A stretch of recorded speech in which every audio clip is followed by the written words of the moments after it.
I suppose the first sign of trouble, the real red flag, was the way my parents talked about money. For me, money was something you earned through meticulous work, a resource to be saved and strategically invested in a tangible future.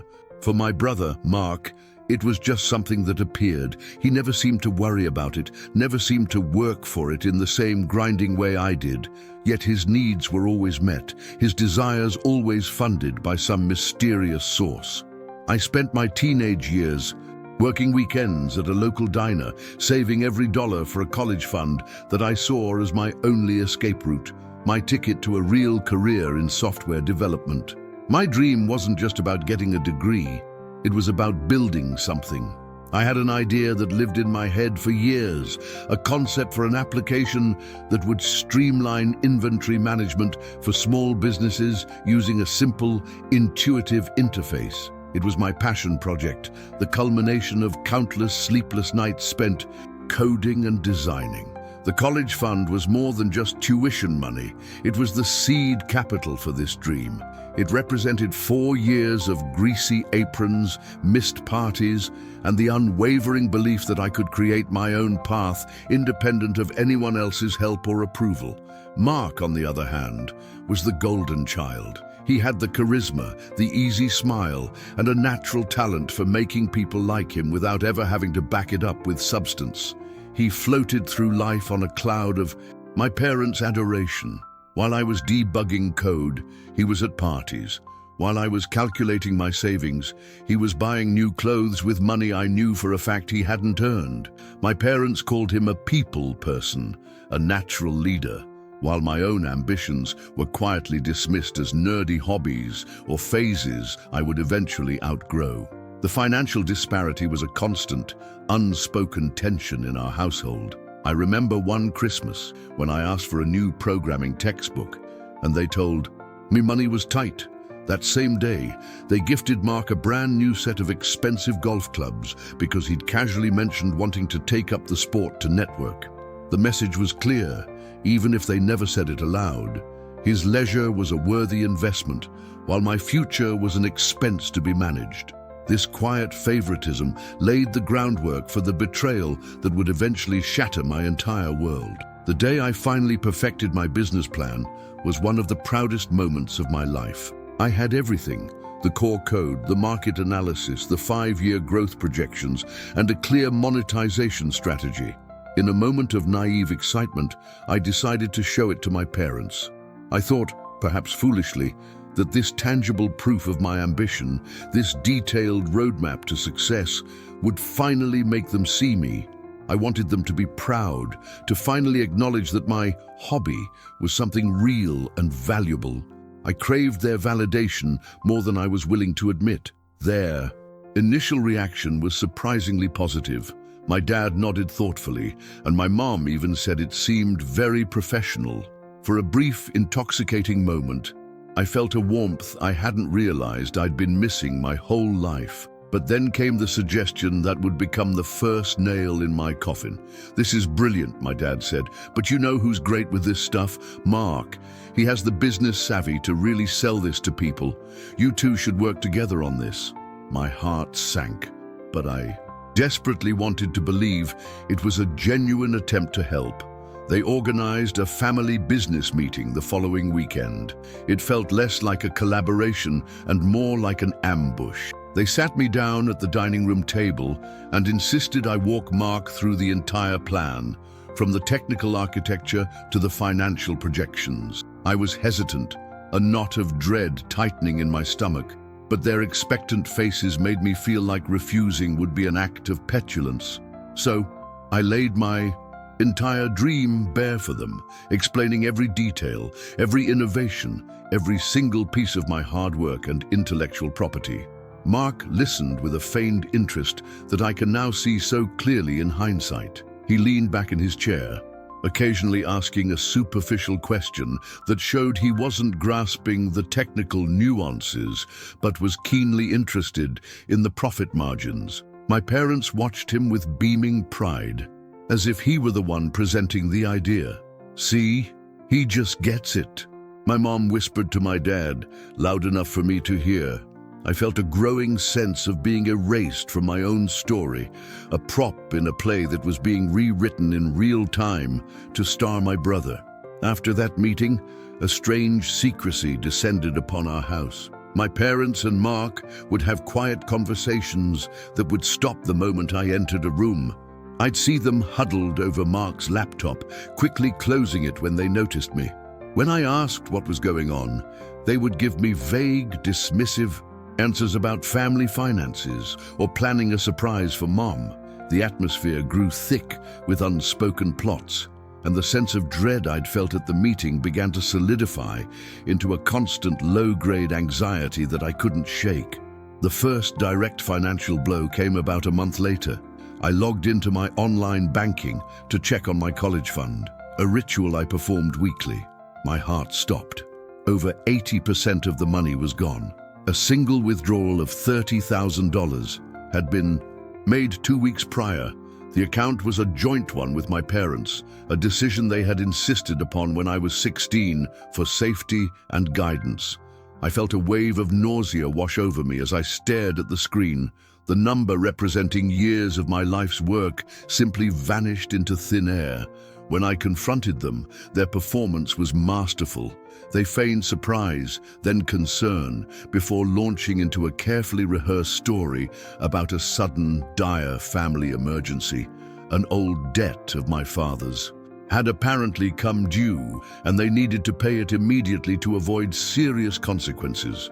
They promised, with tears in their eyes, that they would pay me back every single penny as soon as they could. They made me feel guilty for even questioning them, for being so selfish as to worry about my college fund when the family's honor was at stake. I wanted to believe them. The alternative was too monstrous to contemplate. So, I pushed down my suspicions and tried to be the good, understanding son. I told them it was okay, that we were a family, and we'd figure it out together. But their relief seemed too immediate, their gratitude too hollow. They quickly changed the subject, eager to move on, leaving me with a depleted bank account and a growing suspicion that the family emergency was not what they claimed it to be. My dream of starting college next year was dead. Life became a struggle. Without my savings, I couldn't afford the tuition deposits, let alone the actual cost of attendance. I had to defer my admission, a heartbreaking decision that felt like a monumental failure. I took on more shifts at the diner, trying to rebuild what I had lost. But the task felt insurmountable. Meanwhile, Mark's life seemed to be accelerating in the opposite direction. He was suddenly flush with cash, buying expensive gadgets and treating his friends to nights out. When I asked where the money was coming from, he just winked and said he was working on something big. The secrecy between him and my parents only intensified. They treated him like a conquering hero, praising his mysterious new venture and his go-getter attitude. They would look at me, exhausted after a 10-hour shift, and tell me that hard work builds character, completely oblivious to the irony. They were actively sabotaging my future while celebrating my brother for a success that felt increasingly connected to my own personal financial devastation. The injustice was a bitter pill I had to swallow every single day. A few months later, Mark announced his engagement. It was a whirlwind romance with a woman from a wealthy family, and they were planning a lavish wedding for the following summer. My parents were ecstatic, throwing them an extravagant engagement party that we couldn't possibly afford based on their known income. They talked endlessly about the venue, the caterer, and the guest list, all while I was reheating leftover pasta and worrying about how I was going to pay my car insurance. The disconnect between our realities was staggering and deeply isolating. The final soul-crushing revelation came not from a confession, but from a forwarded email. A friend of mine from a high school coding club sent me a link to a local tech blog with the subject line, "Dude, isn't this your project?" I clicked the link, my heart pounding with a mixture of hope and terror. The headline read, "Innovatech, A new local startup secures $30,000 in seed funding to revolutionize small business management. The article featured a large, smiling picture of the company's founder and CEO, my brother, Mark.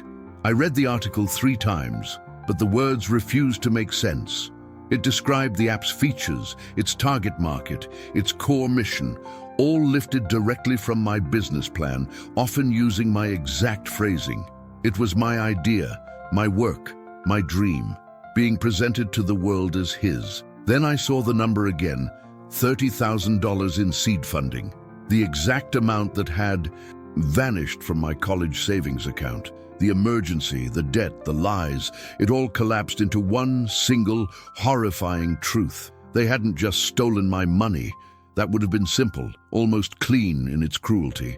No, they had taken my savings and used it as the fuel to steal my intellectual property. They had liquidated my future to finance the theft of my identity as a creator. They saw my dream, deemed me unworthy of it, and handed it over to the son they truly valued, along with the cash he needed to make it a reality.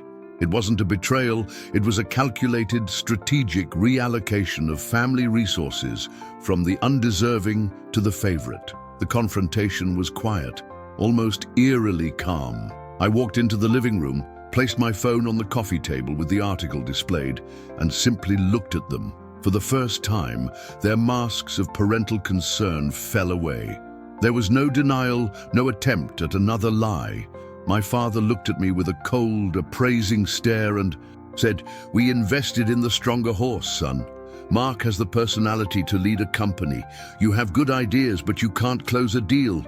We did what was best for the family's future." His words broke something deep inside me. It wasn't just about the money or the app anymore. It was about my fundamental worth as a person in their eyes. I was the mine, a place from which valuable resources could be extracted. Mark was the showroom, the polished exterior where those resources could be displayed to the world. My father's logic was the logic of a ruthless portfolio manager, and I was the asset they had chosen to liquidate. My mother just stood by him, nodding in agreement, her face a mask of resolute denial. She added her own justification, twisting the knife further. "We knew you'd be fine," she said, her voice devoid of any real warmth. "You're so resilient, so used to working hard. Mark needs this boost of confidence. Seeing him succeed will be a success for all of us in the end. You'll see." They had weaponized my own work ethic against me, using my resilience as an excuse to burden me with the consequences of their favoritism. My ability to endure hardship was not a virtue to them, but a convenience. I felt like I was suffocating in that room. The air was thick with the stench of their rationalizations. They had constructed a narrative where they were the savvy, pragmatic parents making a tough but necessary business decision, and I was just collateral damage. There was no apology, no remorse, only a chillingly practical justification for their actions. They had audited their 2 sons and decided that one was a blue-chip stock and the other was a junk bond to be discarded. The months leading up to the wedding were a special kind of hell. I had to endure endless family dinners where everyone would toast to Mark's genius and his incredible new company. He would talk about his vision for the future, using phrases and concepts I had written in my original plan, and my parents would watch him, their eyes glistening with pride. I had to sit there and smile, pretending to share in their joy while inside I was screaming. Every mention of his success felt like a fresh cut on an open wound. I tried to distance myself, but they wouldn't allow it. My mother would call me, crying, accusing me of being jealous and bitter, of trying to ruin my brother's happiness. They framed my pain as a character flaw, another piece of evidence that I didn't have the right stuff for success. My withdrawal was not a reaction to their betrayal, but proof that they had been right to bet on Mark all along. They were gaslighting me into accepting my role as the resentful, less talented sibling. Attending the wedding was non-negotiable. They told me my absence would break their hearts and create a rift in the family. The irony was so thick I could barely breathe. The wedding itself was a monument to my stolen future. It was held at an expensive country club, with hundreds of guests, a live band, and waterfalls of champagne. I knew with sickening certainty that the entire spectacle was being funded by the initial success of my company. I was a ghost at a feast paid for with my own lifeblood. During the father of the groom speech, my dad stood up and delivered a soaring tribute to Mark. He talked about how he had known from the day Mark was born that he was destined for greatness. He praised his innate business acumen and his unbelievable creativity, telling a story about how Mark came to him one day with a fully formed, brilliant idea that just knocked my socks off. I had to grip the edge of my chair to keep from standing up and screaming the truth. I looked around the room at the smiling faces, all of them applauding the thief and his proud parents. They were celebrating a lie, a carefully constructed illusion of meritocracy. No one knew that the foundation of this entire happy scene, the company, the wedding, the bright future, was built upon the ruins of my own. I was an invisible victim, my contribution completely erased, my financial and creative investment rendered as nothing more than a footnote in my brother's hagiography. Mark came over to my table at one point, clapping me on the shoulder. "Hey man, thanks for coming. It means a lot," he said, his eyes shining with a mixture of alcohol and genuine happiness. There wasn't a trace of guilt in his expression. I don't think he was even capable of understanding what he had done. In his mind, the idea had become his the moment he decided he wanted it. My parents had taught him his entire life that his desires were paramount, and he had learned the lesson well. I left the wedding early, unable to watch another minute of the celebration. I walked out into the cool night air and just kept walking, not knowing or caring where I was going. The music and laughter faded behind me, and I was left with a profound and bottomless silence. The full weight of their betrayal finally settled on me. They hadn't just taken my money and my idea, they had taken my trust in the very concept of family, leaving a void that I didn't know how to begin to fill. The aftermath has been a slow, painful process of rebuilding from zero. I'm estranged from my entire family. They see me as the bitter failure who couldn't be happy for his brother's success. They call and leave messages telling me to get over it and stop being so dramatic. They have completely absolved themselves of any wrongdoing, retreating fully into the fiction they created. To them, the story is over, and it has a happy ending, because the right son won. I am now in a mountain of debt from student loans, having finally enrolled in a community college to try and start over. The original university I was meant to attend is a distant, impossible dream. I see articles online every few months about Mark's company, which continues to grow. Sometimes they call him a visionary.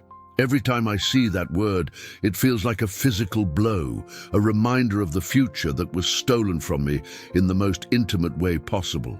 The financial impact has been devastating, crippling my ability to move forward.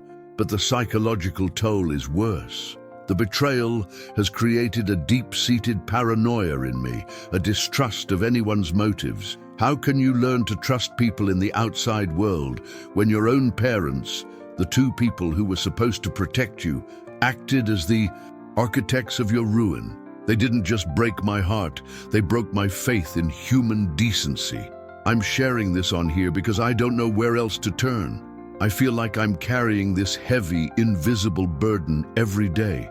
I see my brother's success celebrated, and all I can see is the ghost of my own future.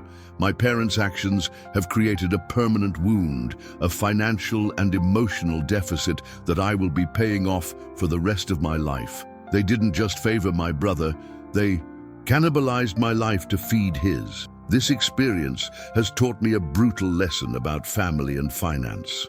Sometimes, the people closest to you are the ones most capable of hurting you because they know exactly where your dreams are stored and have the keys to the accounts where you keep them. They knew my weaknesses, my desire for their approval, and they exploited it without a second thought for my well-being, all in the name of backing their favored investment. I often wonder if they feel any guilt at all. In the quiet moments of the night, does the thought of what they did to me ever cross their minds?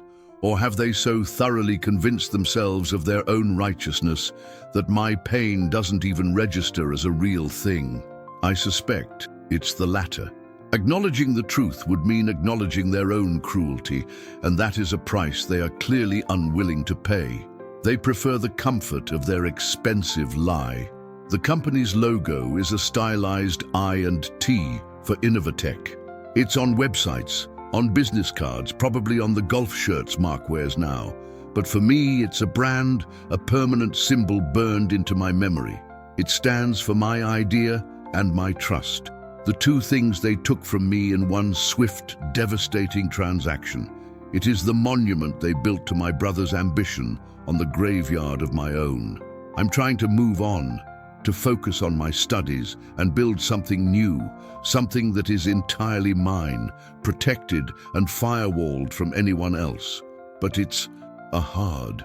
The sense of injustice is a constant companion. It sits in the back of my mind when I'm trying to code. It whispers to me when I'm trying to sleep. How do you recover financially from a $30,000 hole blown in your life at age 19? How do you recover emotionally from your own family holding the weapon that fired the shot? The world sees a successful young entrepreneur in my brother, and if they think of me at all, they see his struggling, resentful sibling. They don't see the stolen savings, the appropriated business plan, or the parents who acted as willing accomplices. They only see the glossy finish, the end result of a financial crime that was passed off as a brilliant family investment. The truth lies buried under layers of champagne toasts and self-congratulatory press releases. My goal now is not revenge. I've realized that's a fruitless endeavor that would only consume what little energy I have left. My goal is survival.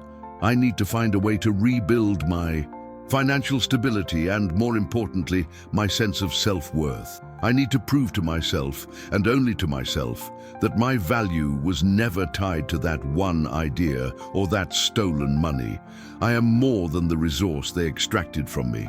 I'm posting this anonymously on this forum because I need to tell someone the full story without the filter of their pity or disbelief. I need to put it all out there to understand how truly deep the betrayal went. It started with small financial choices and ended with the complete and total expropriation of my future. They didn't just choose him over me, they actively dismantled my life to construct his. The pain is not just about the loss of potential wealth, although that stings every time I have to choose between a textbook and a proper meal. It's about the loss of opportunity, the years I've lost trying to crawl back to the starting line that they so casually erased. While Mark was networking and growing his company, I was washing dishes and fighting off despair. A race he was able to start 10 miles ahead of me using my own car. Sometimes I see their family photos on social media, my parents, Mark and his wife, all smiling, looking perfect and successful. They look so happy, so complete. In those moments, I feel an overwhelming sense of otherness, of being completely outside the circle of what they define as family. They erased me from their financial plans, and in doing so, they erased me from their hearts as well.